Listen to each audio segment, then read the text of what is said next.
welcome to Wellness Watch. Today's session comes from Season 1 of Wellness Watch that was originally recorded on our Learn It Live platform. If you have any questions, be sure to put them in the comments below.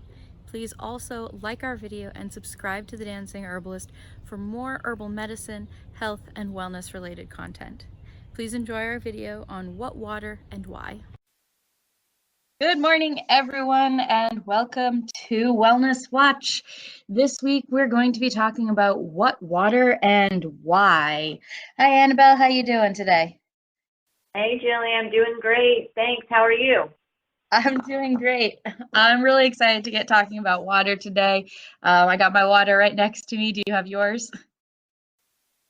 I just finished my first round of water for the morning. So I've been up for 4 hours. So I'm just sitting here hanging out.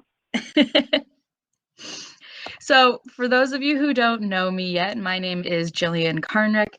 I run The Dancing Herbalist. I have a Master's Science degree in herbal medicine. I'm also a nutritionist and a personal trainer. My personal focus is on topical herbal products for joint and muscle pain and skin irritations, but I do also focus a lot on wellness support. And if you're looking for any consultation services from either myself or Annabelle, you can feel free to contact us through the Dancing Herbalist. Annabelle, you want to tell everybody a little bit about yourself? Sure. My name's Annabelle, and I'm the author of Conscious Canary blog. And I am a high-functioning autist and a pharmaceutical injury survivor and a home practitioner of herbs and natural wellness. Well, Annabelle, as usual, I'm always really glad to have you here to chat about our topic of the week. But if anyone is interested in learning more about herbs and wellness, you can join our free wellness newsletter at thedancingherbalist.com. That'll actually get sent out for April in the next day or two. You can also find other classes we offer right through Learn It Live. Some are free, some are paid, but they all look at herbal medicine, wellness, philosophy, plant identification, just general things that you want to learn about for health and wellness. And if you have any questions after these sessions, you can always come over to our Facebook group, The Dancing Herbalist Herbies, which is linked on here. You can also search it in your Facebook bar.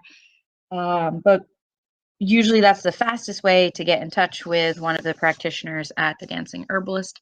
You can also purchase products from The Dancing Herbalist right at thedancingherbalist.com. And like I said, this week we're talking about what water and why. And this is part of our Wellness Watch series. Through April, all of our sessions will be at 10 a.m. Eastern Time. Next week, we'll be looking at clean eating. And I think you're also probably excited about that one too, Annabelle. Yes, I do have passion.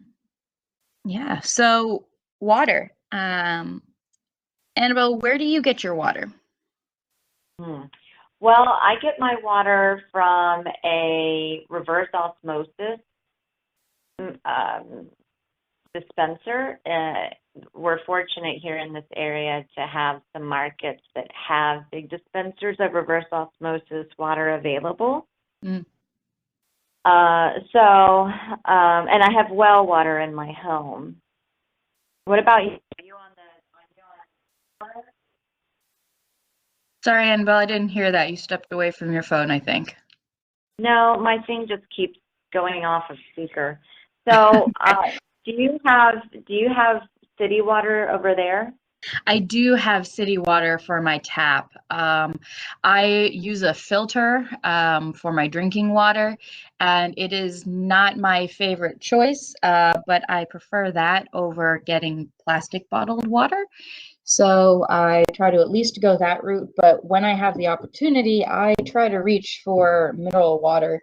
And more, I'm starting to think that because I'm reaching for that mineral water, that I need to start using trace minerals and start adding that to my normal water. Yeah, that's really interesting because when I first switched over to reverse osmosis water, because I was on city water, Hmm. and I didn't have any, a good filtering system. But what I didn't realize was that even though the filter was taking out all the stuff that I didn't need, it was also taking out everything.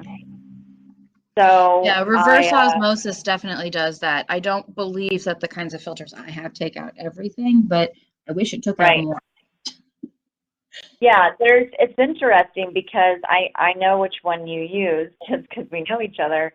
And I was wanting to get one for a gift for a family member for the holidays.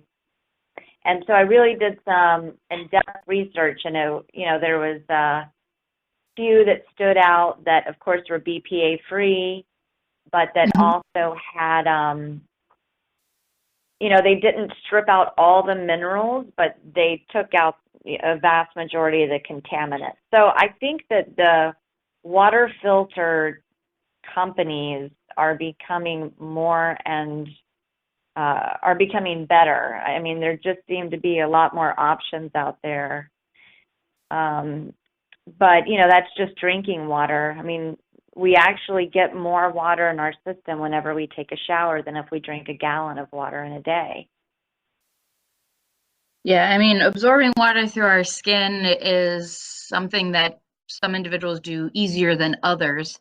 I mean, I know I don't absorb water through my skin very well, but I just have very, I don't want to say sensitive skin.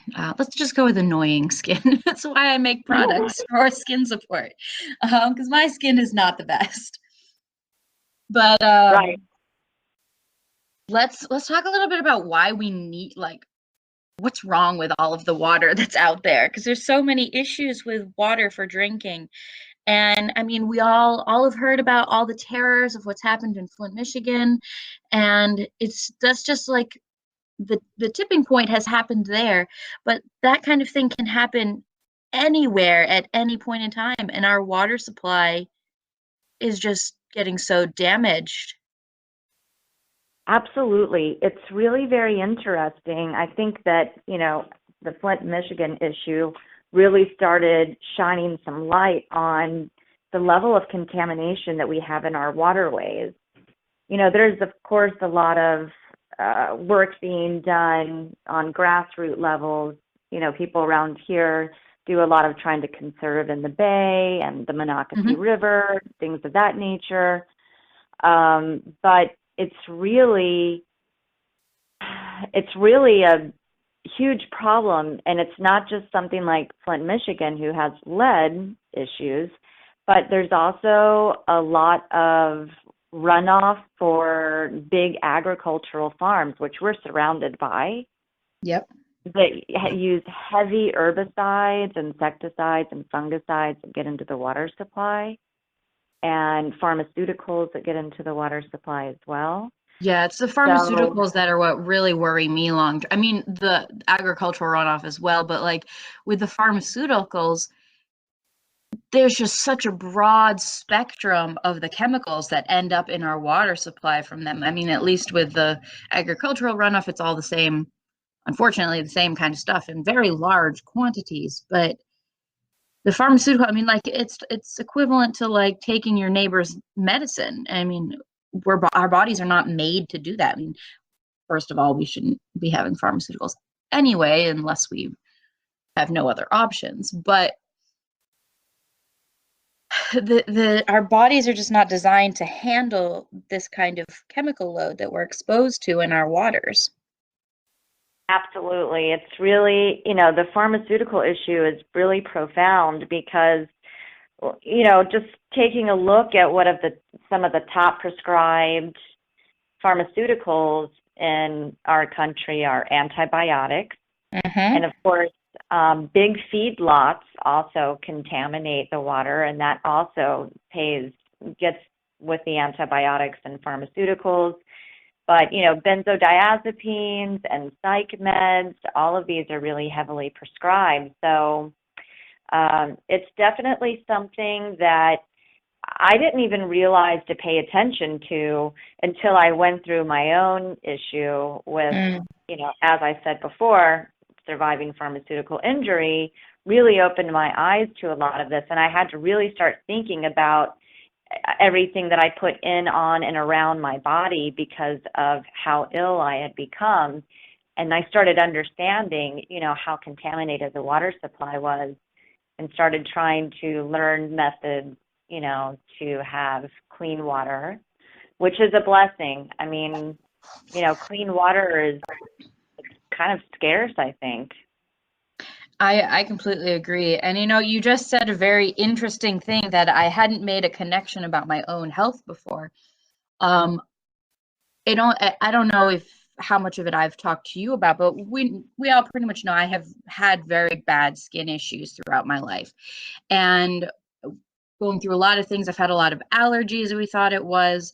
But more recently, it's been assumed that I actually was going through topical steroid withdrawal because I had topical steroids when I was back in middle school for something. And 10 plus years of skin rashes as a result of having the topical steroids.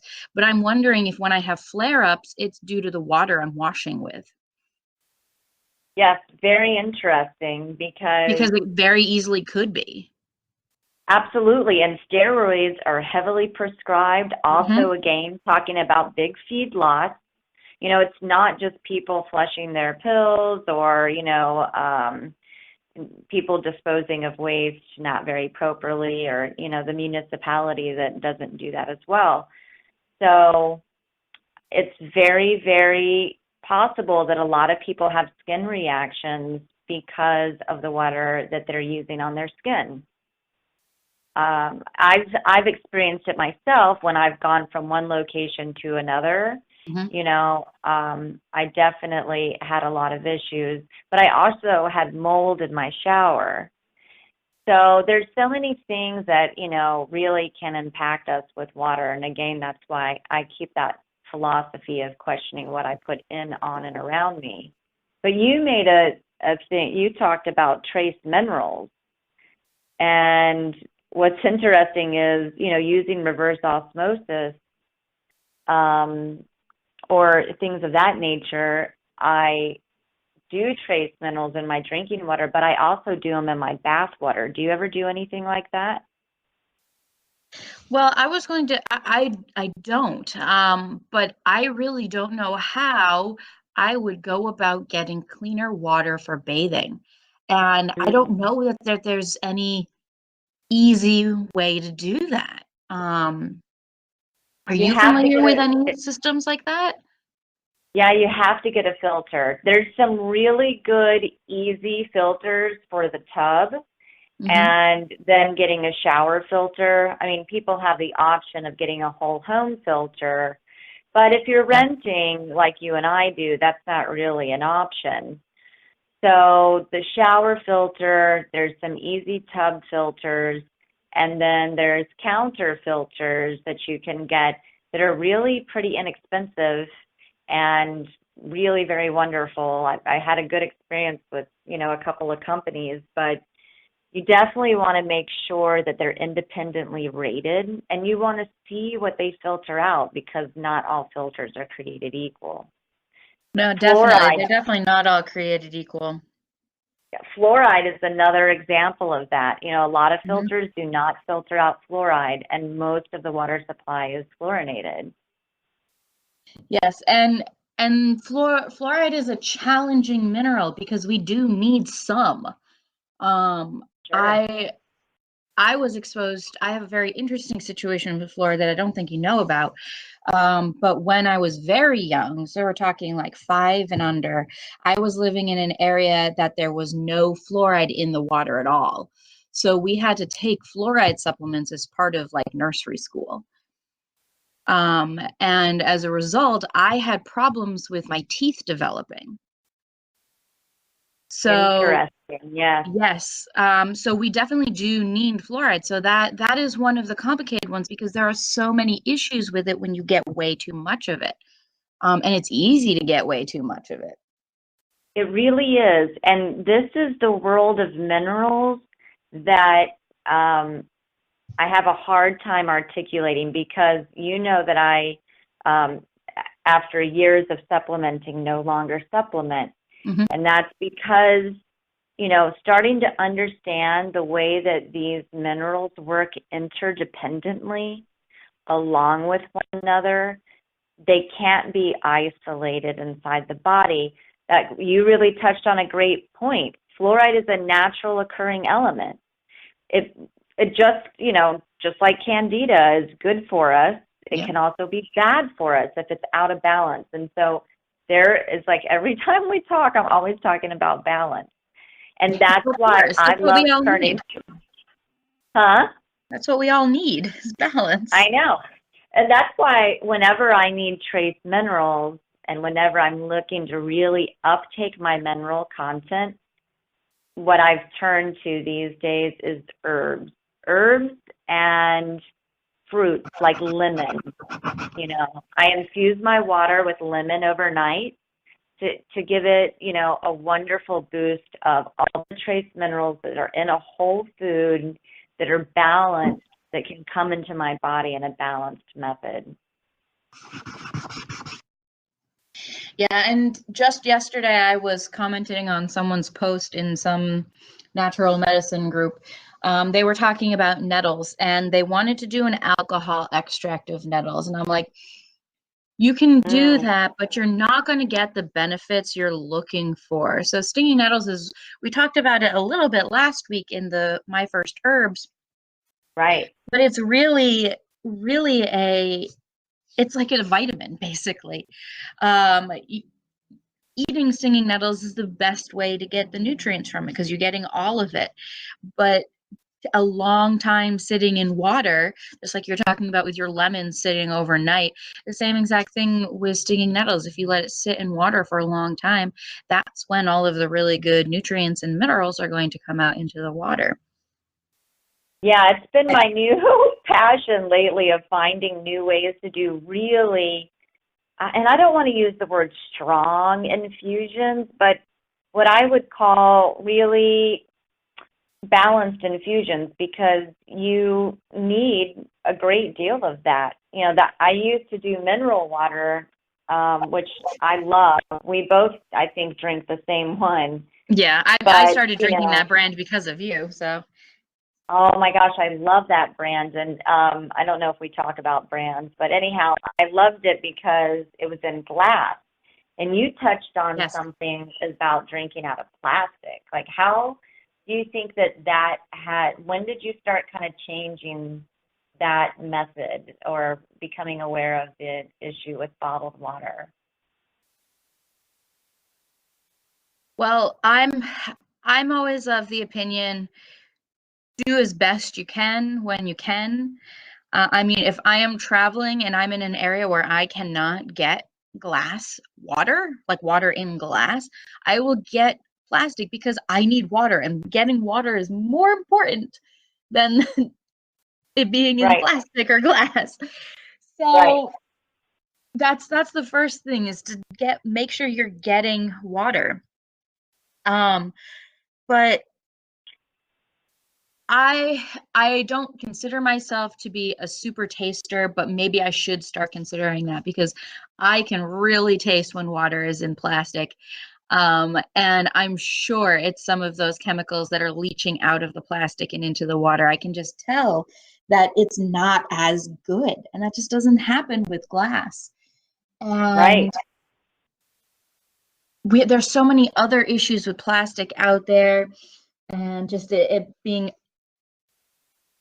we can't recycle it as well, and now other countries are stopping taking our recycling from the United States, so we can't recycle. And um, just my concerns around that plastic and the damage it's doing to my body, um, I really started committing to making a change maybe about 10 years ago, but I don't think the capability of fully making that change was available to me back then. And Right. even now, the water filtering system that I have, that I use, it's still in plastic. So I don't Right. have a glass option. And again, I'm of the opinion, get the water. That's more important. And I'm just looking at the two bottles of drinks that I have sitting here are both plastic containers. Um,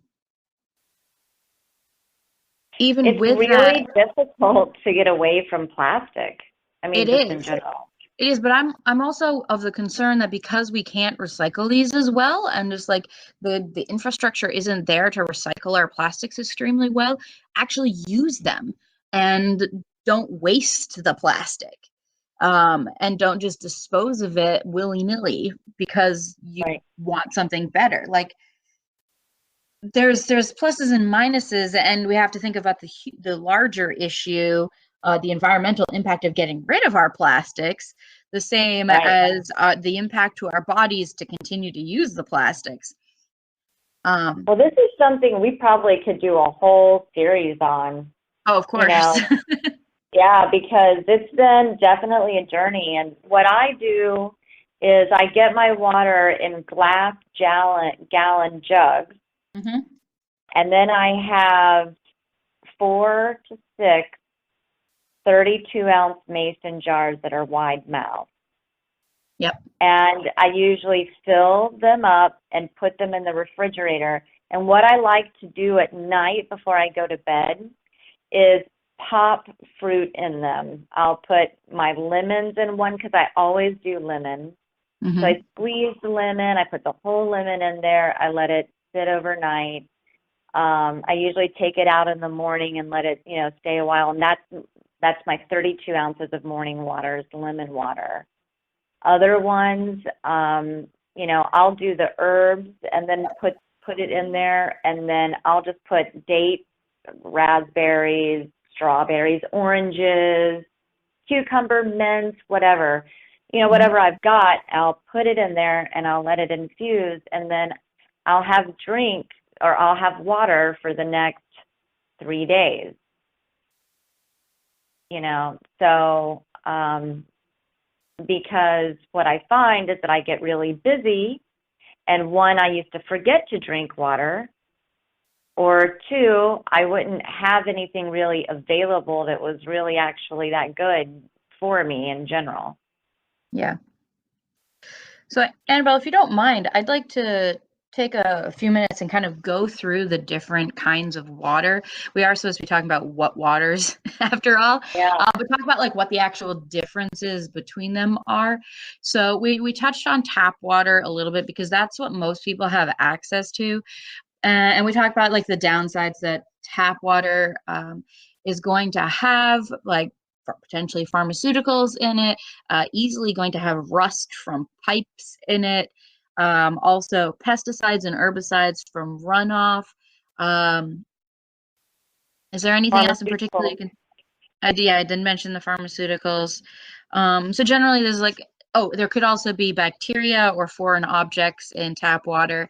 There's no right, filtering for the most part in tap water. You just hope there's not feces in it. I mean, that does happen sometimes too, though.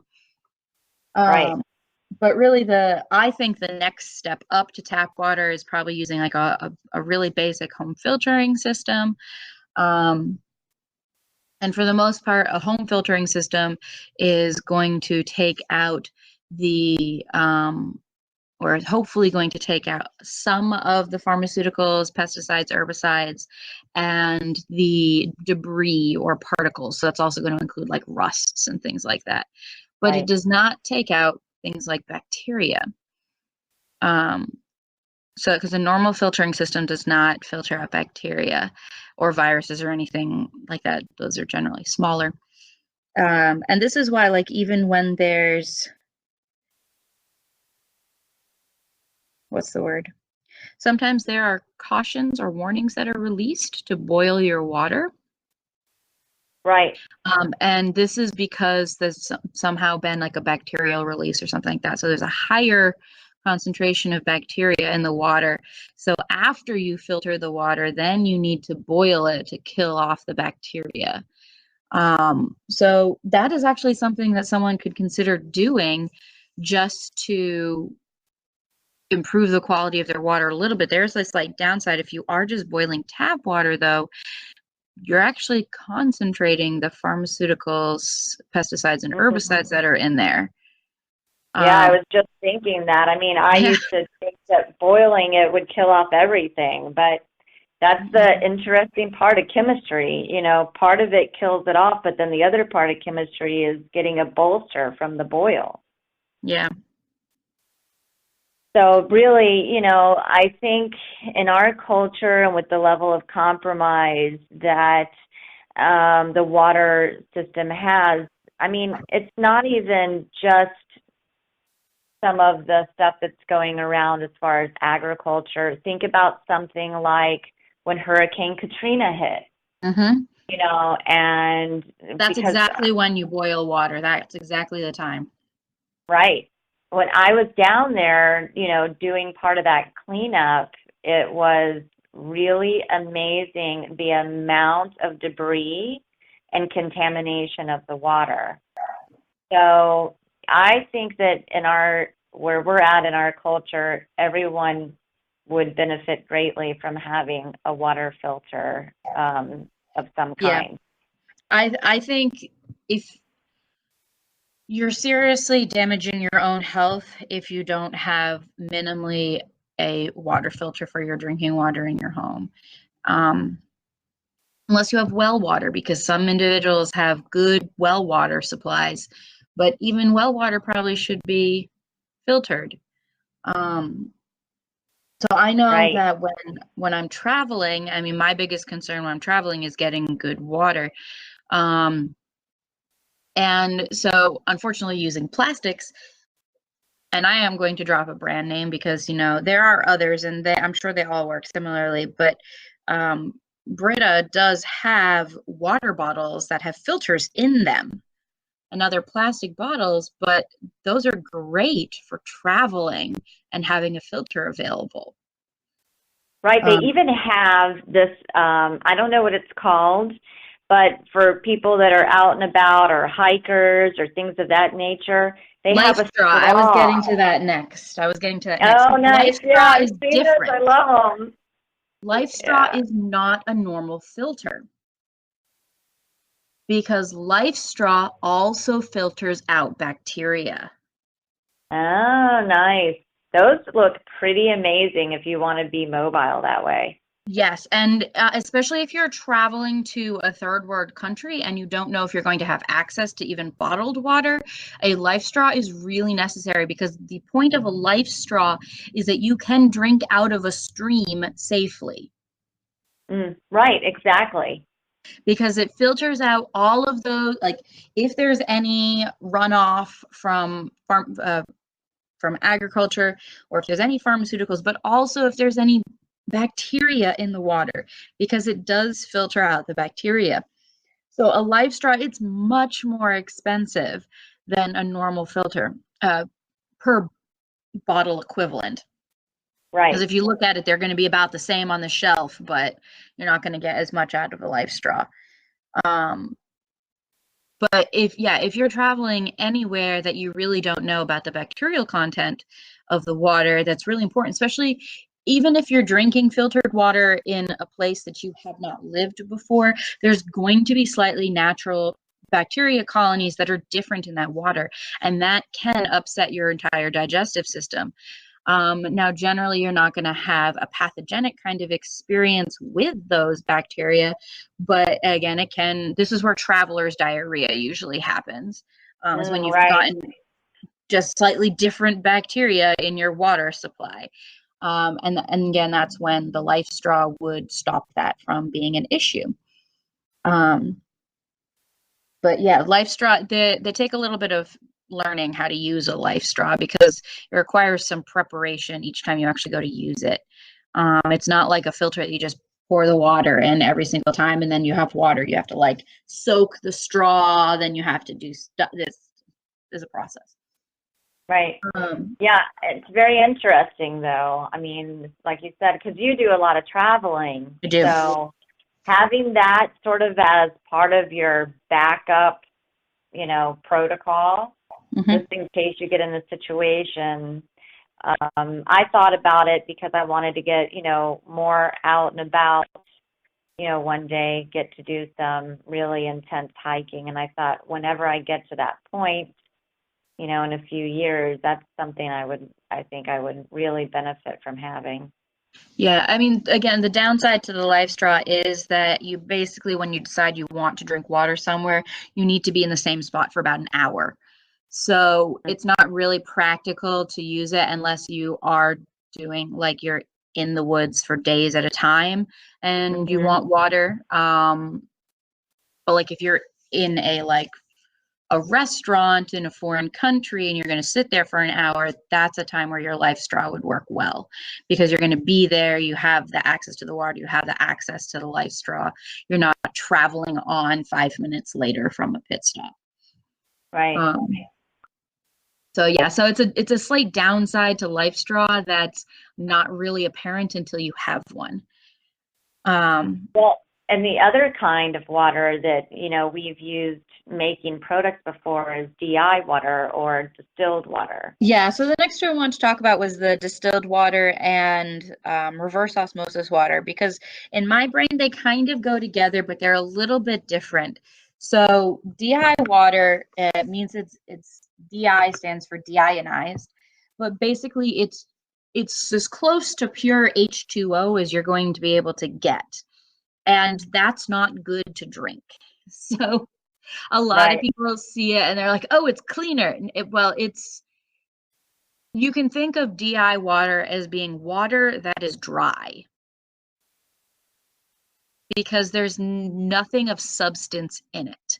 If anything, Mm-hmm. DI water will actually dehydrate you. Because and this will goes into osmosis. I don't know how much you know about osmosis, Annabelle, but it's something that I think about quite a lot actually. And most people don't know what osmosis is. So I'll try to explain this in a simple manner. So osmosis. So if you have a big cup of water and you somehow divide it so that the two different sides of the cup of water have a thin sheet of paper between them, let's say a coffee filter, and nothing can go around the sides. Any water has to go through the coffee filter to get from one side to the other. Okay. Mm-hmm. So if you pour sugar or salt or something into one side, there's going to be more stuff in that water, more mineral, not more stuff, more molecules in that water. So the water that's in the side without the sugar or salt, that water will try to travel through to the side with the sugar so that there is the same amount of sugar in both sides. Now that sounds weird that the water moves, but the sugar is too big to go through the filter. So the water tries to balance the amount of dissolved material. So this is how things absorb into our bodies as well in our digestive system. You will absorb small molecules such as water and salt into your body when there's less of it in your body. If there's more of it in your body, you won't absorb it. So this only works Right. for very small molecules. I mean, water and salt are small molecules. Um, so bigger molecules like sugar, sugar does not move.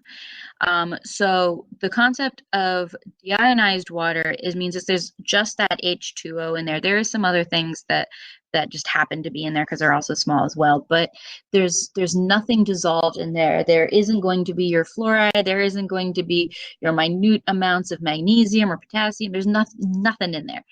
Right. And because of that, all of the small good molecules get drawn out into the water. So you lose a lot of your nutrients if you're drinking DI water. DI water is really used for machinery. I know that people that have breathing machines that they use while they're sleeping, they use DI water to help keep the machine working appropriately. And um, DI water may be something you would want to consider washing with on occasion if you feel as though you have a lot of toxins that are coming out of your body through your skin. I imagine it would support pulling those out. But again, if you're not having that experience, DI water can pull out the good stuff from your skin. And same with your digestive system. So DI water is not for drinking. Now, Mm-hmm. reverse osmosis water is for drinking, but it's that same exact thing. So it's that same osmosis. Or same kind of osmosis. It's pulling out just the good stuff, just the actual water, just the really small molecules.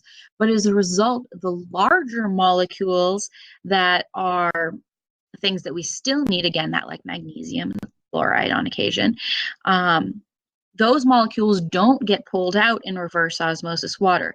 So reverse osmosis water is water you can drink, but it's still missing trace minerals.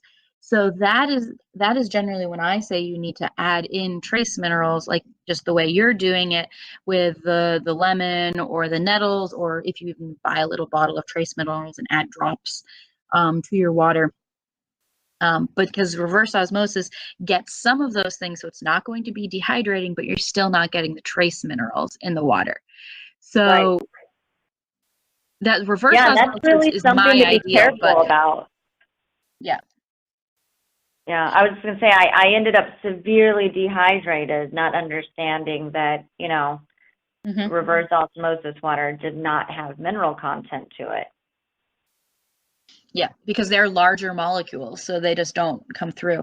But reverse osmosis water really is the best way to get rid of the pharmaceuticals, the herbicides, and the pesticides. I don't think there is a better way to do it than through reverse osmosis water. That's Um, been my experience too, thus far. yeah, but really getting those trace minerals in there is really the important part. I know we're supposed to be talking about water, but really what's coming out of this session is that everybody needs trace minerals. Yeah, right, right. Hydration, that's what it's about. And it's interesting, you actually mentioned this as far as absorption and osmosis. I found for a while that I was just drinking water all the time and I was still constantly dehydrated. I still feel that So, way. yeah, I mean it's really a challenge, but I have to say that once I started doing the infusions with fruit and doing really long steeping periods with that and with some of these really nutritive herbs, I don't require as much water in a day. I can drink much less and feel much more hydrated. I mean, How I'm much water do you recovering from, go say ahead.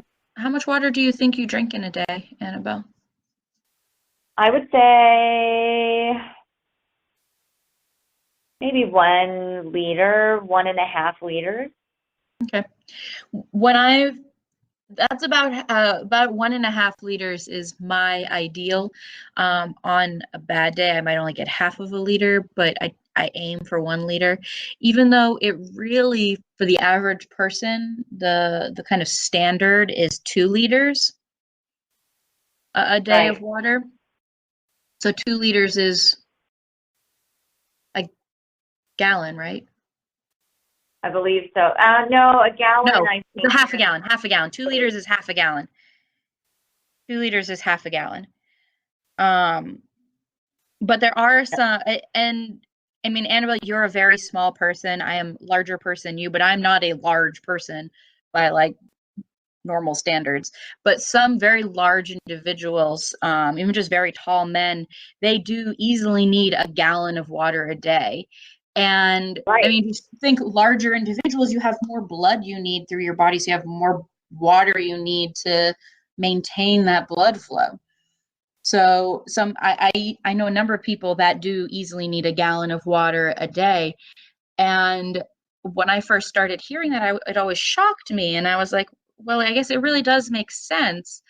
Um, but I'm always worried that individuals drink too much water because drinking too much water can not necessarily dehydrate you, but well, in a way, it does dehydrate you because your kidneys have to work more, and then you're taking out more and more minerals and other nutrients from your bloodstream through your urinary system. So you're losing stuff from your blood if you're drinking too much water. Yeah, it's interesting because I found that out as I went along. You know, when I was just constantly thirsty, that's where I started learning more about cellular dehydration and started learning about how the kidneys and adrenals played into it. And even though I had this nonstop thirst, I was constantly dehydrated, and so I was drinking more and more water, I was actually making it harder and harder for my body to absorb anything, or, you know, or to get my kidneys filtering waste. So it's very interesting, again, that balance, you know, because now I feel like, you know, I eat more balanced and I drink more balanced. And really that's come from, you know, the whole foods. And that's why I got really turned on to, you know, infusing my water with, I mean, I had all these leftover lemon peels and I'm like, what am I doing? You know, put those in the water. Mm-hmm. And it's made a really big difference, actually. And, you know, I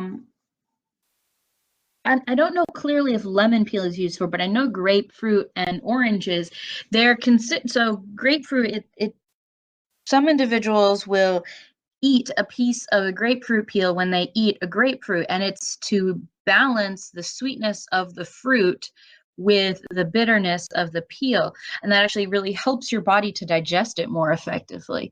So I'm imagining that the nutrients you're getting from the peel in your water, in addition, because you're putting the juice from the lemons in as well, is also supporting your digestive system and detoxifying your body as well. Absolutely. And I love doing things like, but I use fruit is my water a lot of the time. When I make smoothies with fruit, I know I'm getting a lot of hydration there. But, you know, then I just take it a step further and add some aloe or something like that. And, you know, and you can tell that's what people need to do is learn for themselves what they need. You know, you can tell by looking at your skin. You can tell by having, you know, that constant thirsty feeling.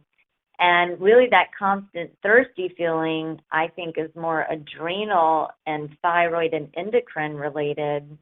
And that goes back to the bottled water, where when we drink endocrine disruptors, then we have a hard time balancing out mineral utilization inside of the body.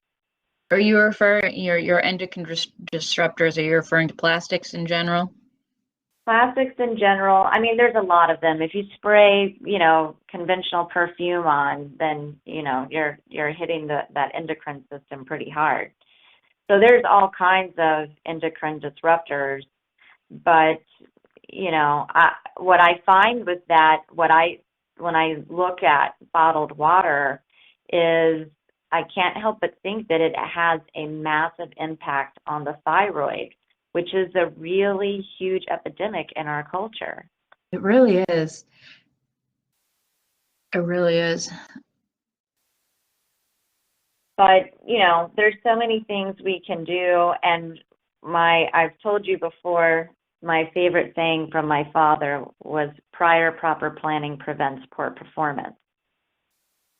And that's why, you know, I try to prep water for a few days, and then I've got everything that I need, and I can be on the go, I can be busy, I can get distracted, but I can still somehow get the water in, because sometimes, you know, we can get carried away, and I don't know if you've done it, but I've just gone through periods of time where I'm like, wow, I didn't even really drink much water today.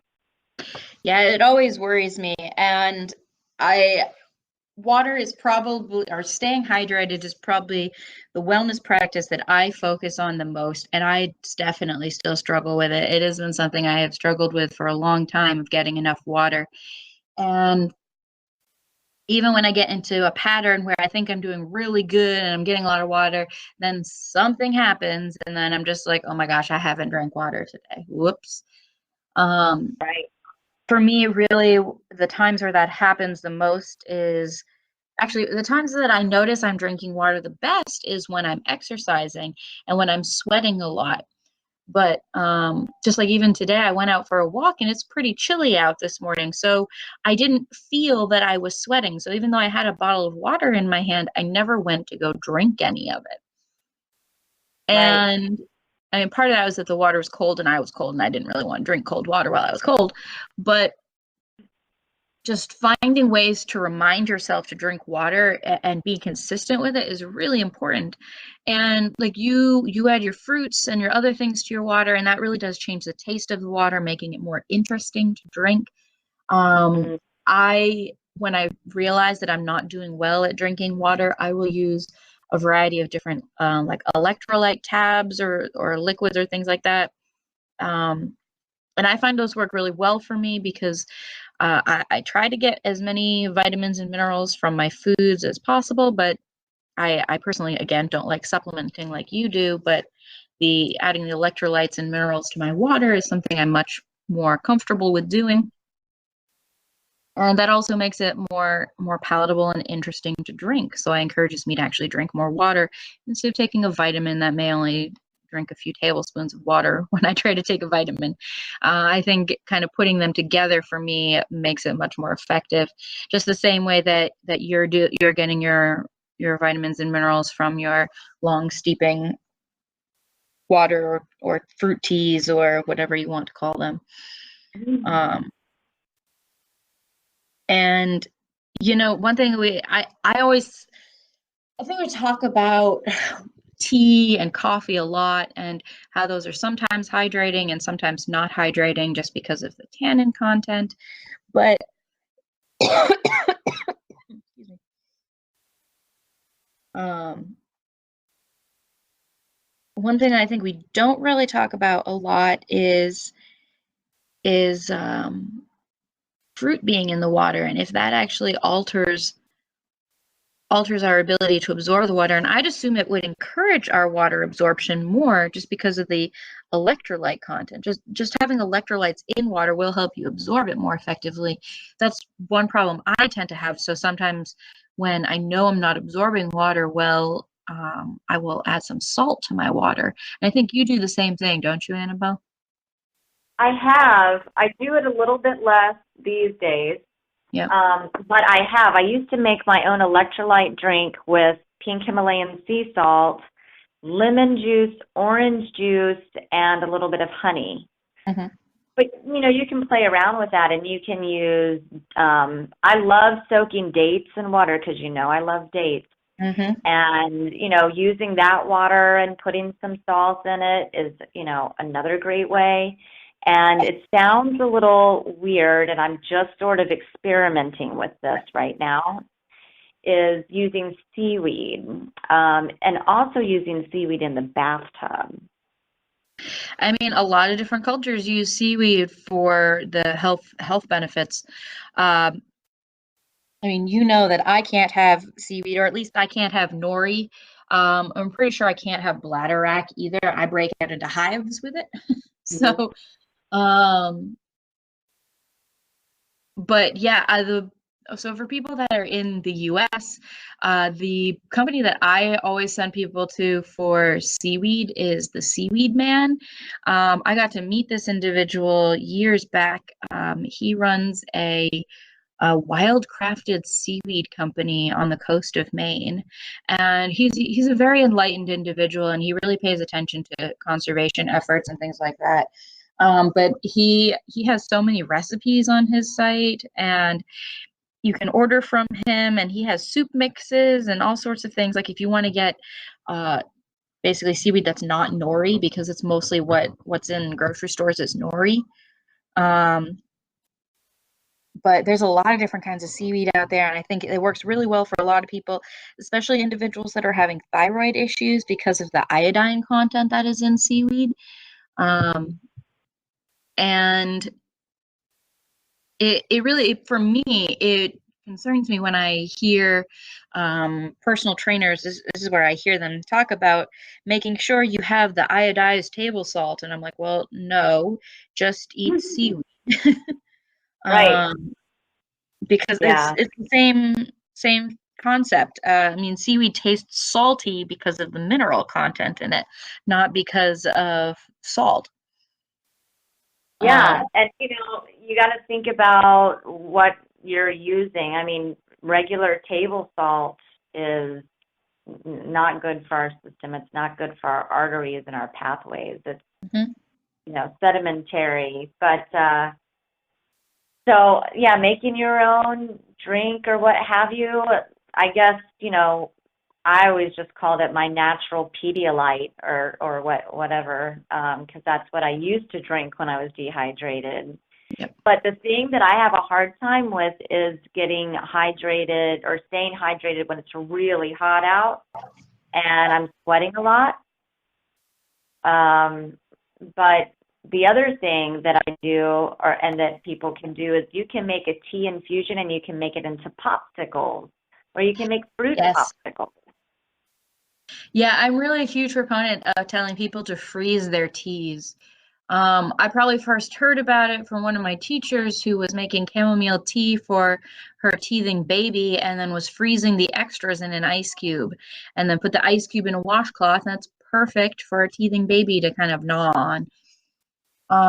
But like even if you make a huge batch of tea and you're not going to finish it that day, freeze it because it's going to keep for so much longer. And the popsicle idea, yeah, you can add a little bit of elderberry syrup to it, so you can make it a little bit sweet and get some nice flavor, um, but also cooling and Yeah, refreshing. because And water used to just be really boring to me, but it really isn't. You can make it very interesting. yeah, and I mean, my concern, I always talking to people again about tea and coffee and trying to avoid the tannins because for most people, the tannin content in normal tea and coffee is so high that it's actually going to dehydrate you, um, or potentially even damage your digestive lining enough that you won't be able to absorb water as well. If you want to read more about that, I had a blog like recently about it. But the one thing that I'm really interested in is homemade nut milks Mhm. because that is something, I mean, like you can get like almond milk and things like that from the store, but it definitely is cheaper to make it yourself. It's very easy to make it yourself too, but I don't think generally that they're going to have any really much tannin content in them, and those can be delicious to drink. And I imagine that that would also go really well in a popsicle as well. Oh yeah. I mean, making coconut milk. I just made some yesterday. I usually make coconut milk, 2 or 3 times a week, and I Hmm. use it in soups or in smoothies. But it doesn't have any anti-nutrients, and coconut is super nutritive. And instead of buying it at the store, you can make it at home. Very easy in a simple blender, and it costs much less. I can make 4 times the amount at home that I could buy at the store, and I also don't have the additives, and I can store mine in glass. So You can store it making in yours at glass. home You is can like add brilliant. anything you want to add to it. Like you can add vanilla if you want to. Right now, I just really have a desire apparently to make strawberry coconut milk. I mean, That like you could do sounds good. like anything you want with it. It makes it so much more interesting and enjoyable. But again, it has very high water content, so you're getting hydrated with things like that. Right, and coconut water even. I love adding coconut water to my smoothies Hmm. because I feel like that definitely gives me a nice hydration boost, and I don't eat much fat, so that's the nice solid way. Coconut is one of my go-to sources for fatty acids. So, I mean, everything has fatty acids in it when you're doing whole foods, essentially, Hmm. especially on a fruit level. But I love, adding something that, and it's almost like mind over matter sometimes. Like if I'm really on top of my game and I'm really drinking regularly, that having super hydrating waters through the day, I'm feeling good, I'm feeling energized, and that momentum keeps going. But it's really easy to fall off of that. And that's really the first thing I notice whenever I'm starting to go down a bit is the dehydration feeling. Yeah. So for me, dehydration, I tend to not notice when my mouth is dehydrated. Uh, my personal understanding has always been that at about 2 weeks of being dehydrated is when you start to notice it in your mouth. But just yesterday, I noticed, I was like, oh, I can see visually on my tongue that I'm dehydrated. And I know that I've been very dehydrated the past few weeks, and I've been working to kind of come back from that. But dry skin, if you have dry skin from being dehydrated, there are other reasons to have dry skin. But if you have dry skin from being dehydrated, that's about a month after starting being dehydrated. So it takes a Right. long time to get there. For me, my first symptoms of short-term dehydration is feeling tired, and then after that is starting to feel like I don't, not just tired, but just generally not having enough energy, and that's like a few days after being dehydrated. But the symptoms, I mean, I guess the first real symptom of being dehydrated is having a dark colored urine. Now, for some, urine colors will change with pharmaceuticals or for a number of different reasons. But if your urine is dark in color or even just not clear, and you're dehydrated, and it's easy to think it's normal. And accepting that it's not normal and trying to start making a change is hard for some individuals because it's just that's how we expect our urine to be. It's supposed to be yellow. Well, it's really not supposed to be yellow. It's supposed to be, let's say, off clear. But more importantly, it's supposed to have metabolites in it. If you pee into a jar and it's clear, and then you put the jar down and you come back 3 hours later and there's no sediment in your urine, your Mhm. kidneys are not filtering, and you're not detoxifying metabolic waste. And Annabelle, you are definitely an outlier in having that issue because that's an issue that probably well less than 5% of individuals will have. Um, I would say possibly even less than 1%, but there's definitely individuals that have that issue. Um, but well more, probably a good 70%, I want to say, of people have urine that is too dark. Um, Yeah, I mean, definitely. It's interesting because when I first started testing my urine, I didn't know what it was supposed to be. I was like, is it supposed to be dark? Is it supposed to be light? You mhm. know, but yeah, but you don't want dark, nasty urine, but you want urine that's getting stuff out. And I Yep. think anyone that wants to protect their health and wants to be proactive, or anyone that's having any chronic health issues or acute health issues, needs to check their kidney filtration like Mhm. right away. And I mean, just start by looking at what's in the toilet. I mean, like every time you can tell how your body's doing on the inside best by doing that. With the pee and the poop, because we always talk about poop at least one time. Of course, we got to get it in here somehow.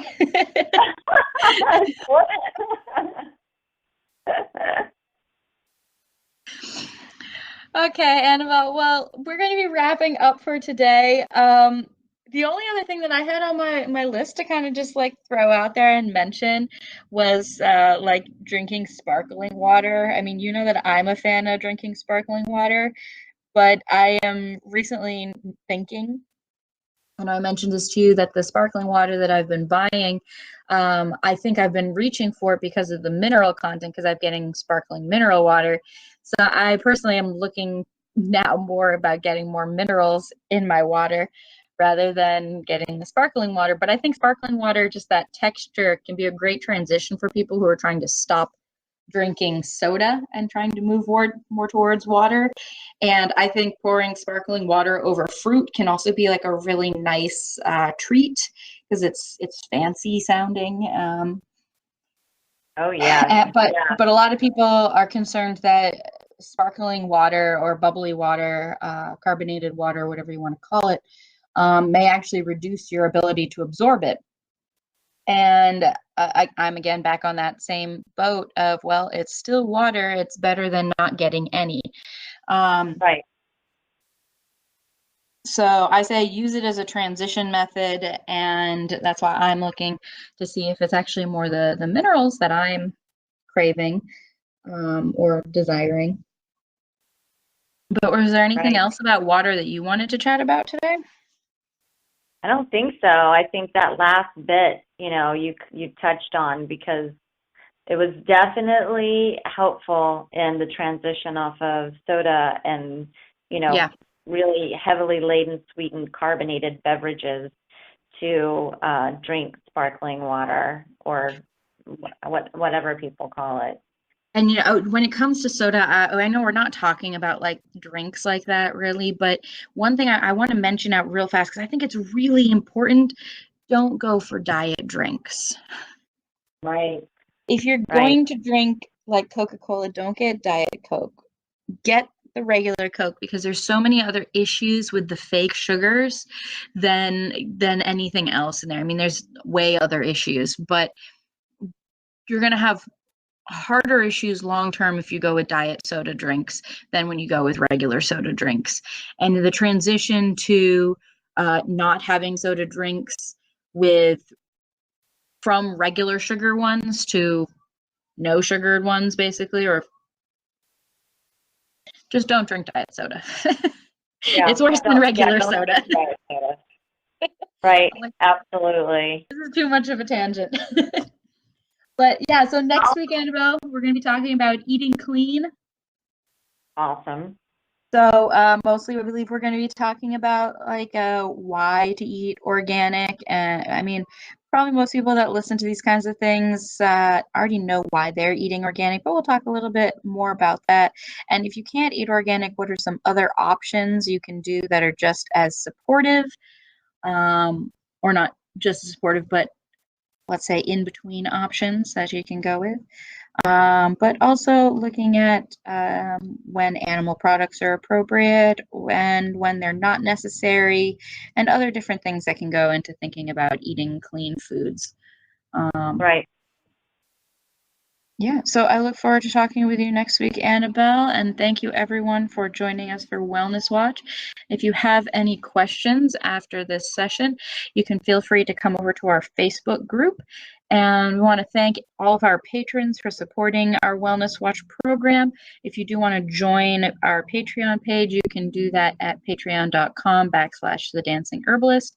And this month in our Patreon blog, we'll actually be looking at a new movement practice that I've recently been learning about, and I want to share with you guys as a kind of like a self-massage method. It's really quite nice. So if you want to learn more about that, you can join our Patreon for that.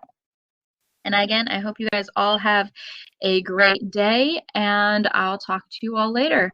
Have a great week, Annabelle. You too. Thanks. Catch you next week. Bye. Bye.